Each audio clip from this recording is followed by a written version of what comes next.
Lord French একাডেমিতে আপনাকে স্বাগতম।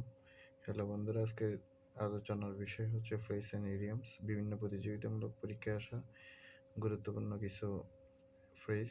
আসুন এক নজর দেখে নিই। উইথ ফ্লাইং কালার অর্থ হচ্ছে বিজয়দীপ্তভাবে বা ভিক্টোরিয়াসলি। এলা মোড অর্থ হচ্ছে আধুনিক রীতিনীতি according to a current fashion. Modus operandi অর্থ হচ্ছে method of operation. A dark horse a man who doesn't talk much but surprise other by his qualities. Boring chore অর্থ হচ্ছে ইন টিয়ারসাম জব, অর্থাৎ যেই জব বা কাজের মধ্যে ক্লান্তি আসে।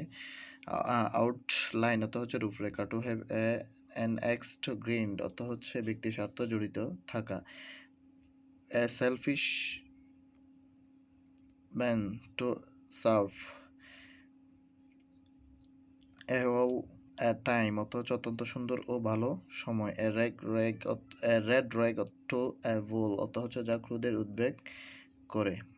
টু হ্যাভ ফুল হ্যান্ড অর্থ হচ্ছে to be fully অকিউপাইড।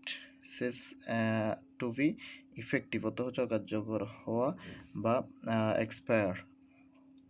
Throw cold water on অর্থ হচ্ছে damp to the spirit. At one go অর্থ হচ্ছে in one single attempt.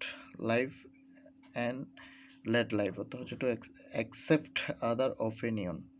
The die is cast অর্থ হচ্ছে the decision that cannot be change অর্থ সুনির্দিষ্ট যা সিদ্ধান্ত যা পরিবর্তনযোগ্য নয়। হাইব্রো অর্থ হচ্ছে অ্যারিস্টোক্রেট। ইজি নেমলি বিসি দ্বারা বোঝা হচ্ছে বিফোর ক্রিস্ট। অ্যাবেগ এগ অর্থ হচ্ছে a person who doesn't create anything. ম্যানস লিগাস অর্থ হচ্ছে পারপোজ অফ ল।